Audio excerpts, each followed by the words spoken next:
Hi and welcome to my channel. Today we are going to work on the more comfortable version of Mario from the CS50 course at Harvard. Let's first take a look at what we should create using the language C, and then we're going to take a look at the exact structure on my tablet. So let's first read the requirements. So our task is to recreate these pyramids from Mario. In the less comfortable version, we saw that we only had this pyramid here. Oops, I cannot select only this one, but only the left pyramid. Now we're expected to have two of them which are mirrored. So let's allow the user to decide just how tall the pyramid should be. So we should get a positive integer between 1 and 8 inclusive. So 1 is okay, 8 is okay, everything in between is okay, but numbers which are less than 1 or greater than 8 are not valid. So here are some examples. If the height is 8, we should start on the first row by having this hash, then 2, then 3, up to 8, including 8. So here we have 3, 6, 8.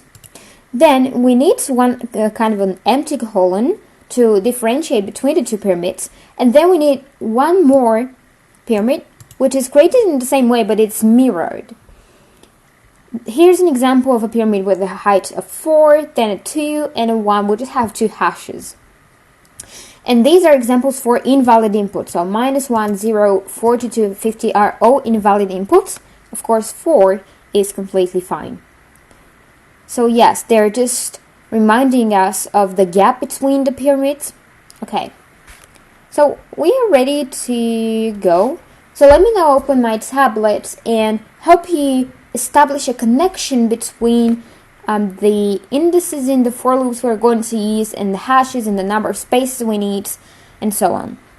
So here we have two squares. Now these are not pyramids yet, and somewhere between them we're going to have this empty colon. Let me draw it.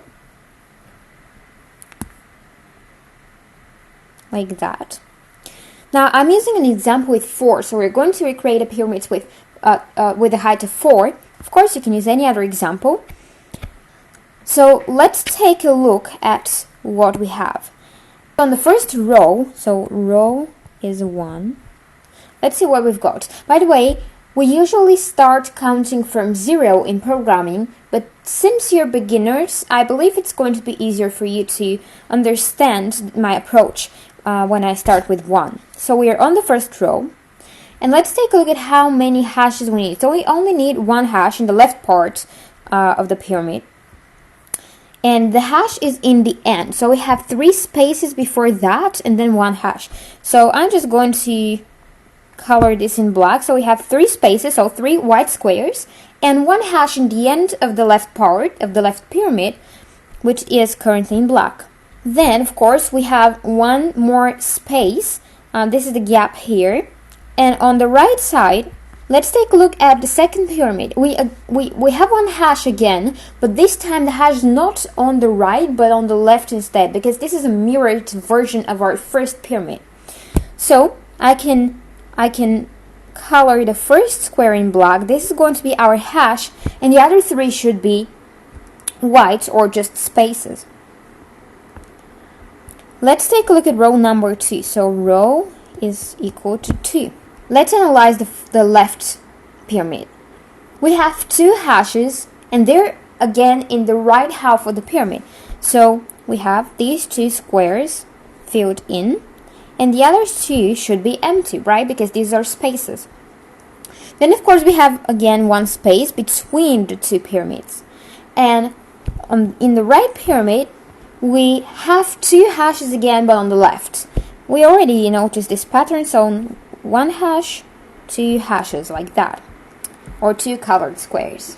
Then, on row number 3,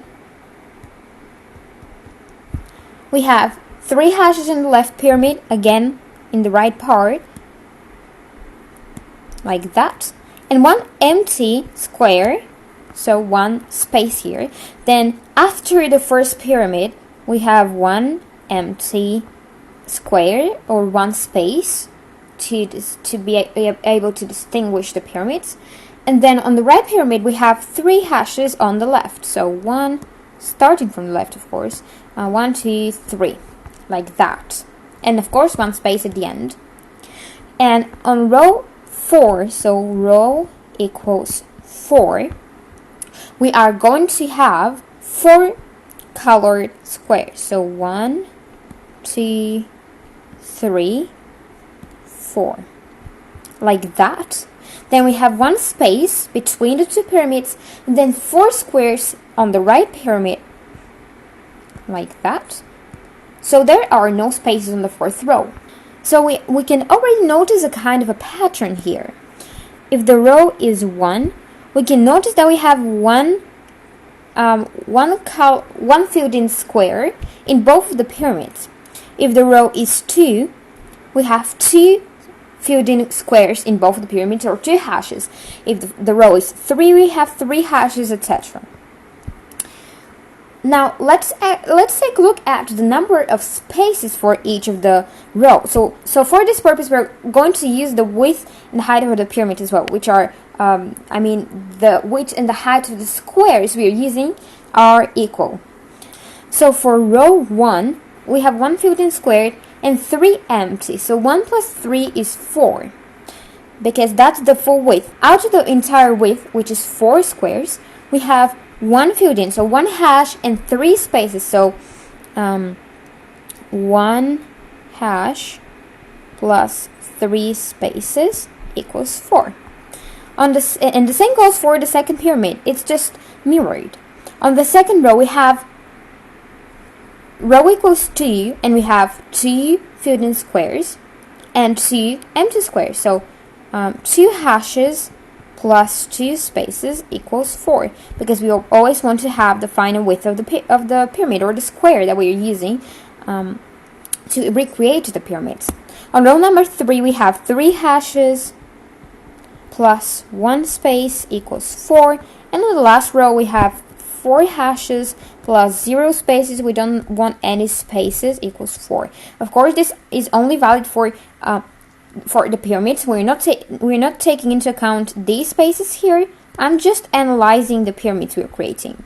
So now, since we have established relationships between the number of spaces, the number of hashes, and the width, we can go into our IDE and write some code. So here's our file.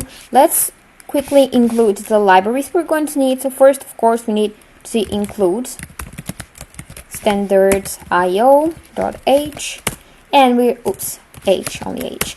And we're also going to need the CS50 library in order to be able to easily get input from the user. So include CS50.h.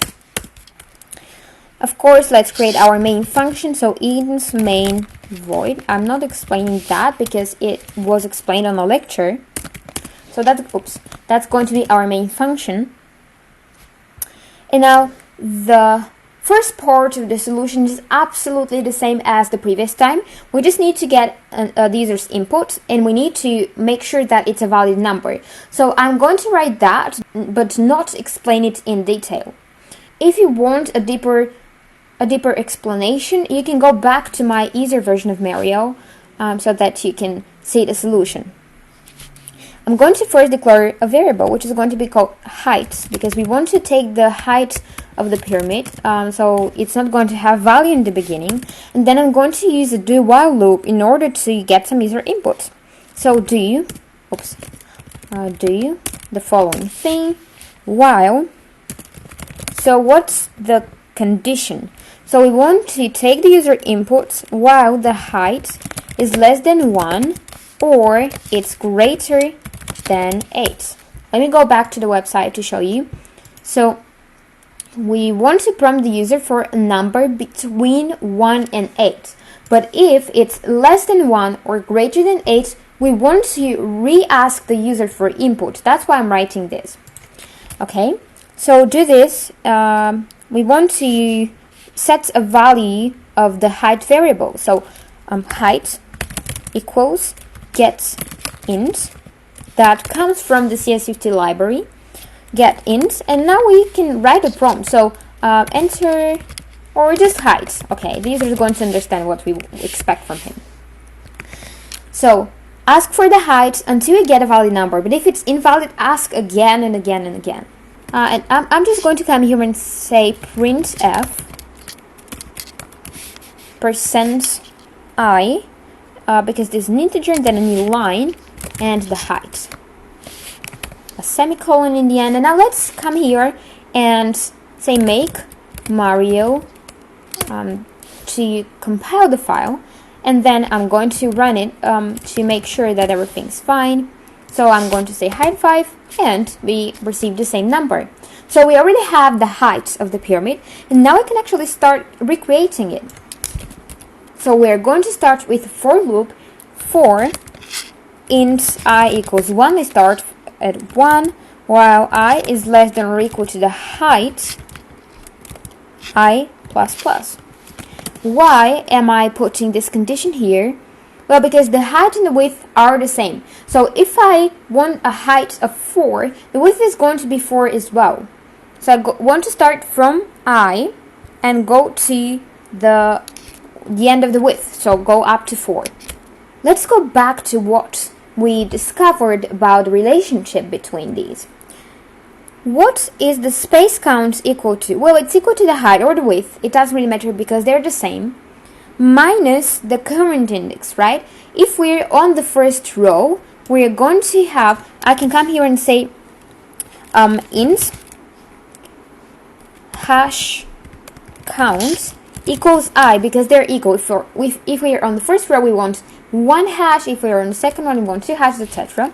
And then int space count is equal to the height, so or the total width 4 minus the current hash count. So if we have 1 hash and the height is 4, we're going to need 3 spaces. So height minus hash count, like that. Once we have these, we can start printing our spaces. So we're going to have 2 nested loops inside of this one. So the outer for loop goes through every row. We can even call that row. Yeah, I'm going to do that. So that's the current row. And then inside of each row, we're going to have a couple of for loops. The first one is going to print the spaces, then the next one, the hashes. So let's start printing the spaces. I'm going to start at 1. So, and yeah, I forgot to change that here. So the hash count equals the current row. If you're in the first row, we have 1 hash. Let's start printing the spaces first. For int, I'm going to use I now. I equal 1. We start at the first one, while I is less than or equal to the space count. I plus plus. So what's going to happen here is we are going to start with the first space. We're going to print it. So let me come here and say printf. Just a space, that's it. So we're going to come here the first time when I is 1. We're going to print 1 space. Then I is going to be incremented, which means that I is now 2. Is 2 less than 3? Because we only need 3 spaces. If we take a look, we have 1, 2, 3 spaces and then 1 hash. So I is 2. Is 2 less than or equal to 3? Yes, it is. So we come inside of the for loop. We print a hash again. We increment I. So I is now 3. Is 3 less than or equal to 3? Yes, it is. So I'm going to print 1 more space. And then I get to 4. Now 4 is not less than or equal to the space count, which is 3. Therefore, we are going to get out of the for loop. And what we have now is just 3 spaces on the first row. But that's what we actually wanted to do. After that, we're going to have another for loop, which we're going to use in order to print the hashes of the first pyramid. So for int j, I'm going to use j now. They're usually ijk. So j equals 1, while j is less than or equal to hash count j plus plus. And we want to print f a hash. So let's take a look at this for loop. We started 1. So j is 1 and the hash count is also 1 because on the first row we only need 1 hash. I mean in this left pyramid. So is 1 less than or equal to 1? Yes, it is. So we're going to get in, print the hash, and then we're going to increment j. So j is now 2. Is 2 less than or equal to 1? No, it's not. Therefore, we're just going to skip that and continue with the rest of the code. So up until this point, we have 3 spaces and 1 hash. Let me just make Mario again. I'm not going to run it because we don't have, okay, everything's fine. There are no missed semicolons, so it can continue. So up until this point, we have implemented 1, 2, 3 spaces, 1 hash, and now we need 1 more space, and it's always 1 for each row. There is no difference here. Actually, I think there are 2 here. Yes, maybe we should use 2 of them. So I'm going to come here and just say printf space space. I need 2 spaces between the pyramids. So now we're done with that, and we want to continue with the other pyramid, which is actually easier to implement. Here we don't need any kind of spaces count because we don't want to add empty spaces after the hash. We just want to push the hashes on the left. So since the row is 1, I just want to set up another for loop and say for int, and I'm going to use k. Start from 1 and go to hash count and increment k, and then print a hash. So what's happening here? We're starting at 1.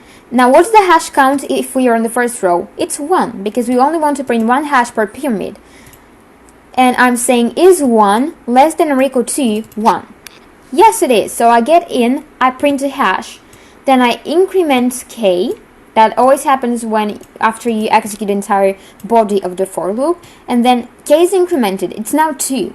Is 2 less than or equal to 1? Well, no, it's not. So I want to skip that and continue with the rest of the code. Now what happens after we have done the entire row? Well, we just want to add a new line, right? Because after we're done with all this, we want to add a new line and go to the second row. So let's do that. After the for loop, I'm just going to say printf a new line, like that. And that's pretty much it. Now I'm going to compile the code again, run it, and of course I'm going to give some more explanations, but that should be a working solution. So the height is 4. Okay, we have this. Let's try with 8. Good. Let's try with an invalid number. Let's say -1. Okay, they're asking for the height again. That's what we expected. Let's try with a number which is too big, 9. Okay, doesn't work. Let's try with 0. Doesn't work. Perfect. That's what we expected. And now, if I enter 1, I should only be able to see 1 hash, then 2 spaces and 1 hash. Let's see. Okay, perfect. That works, even though it doesn't look like a pyramid.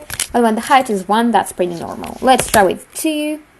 Sorry, I stopped the execution of the program, so 2. Okay, perfect. We have a working solution. So let's use this example with 2 to just go over it once more, because believe me, I'm aware that when you're a beginner, for loops, and especially when you have nested for loops, could be tough.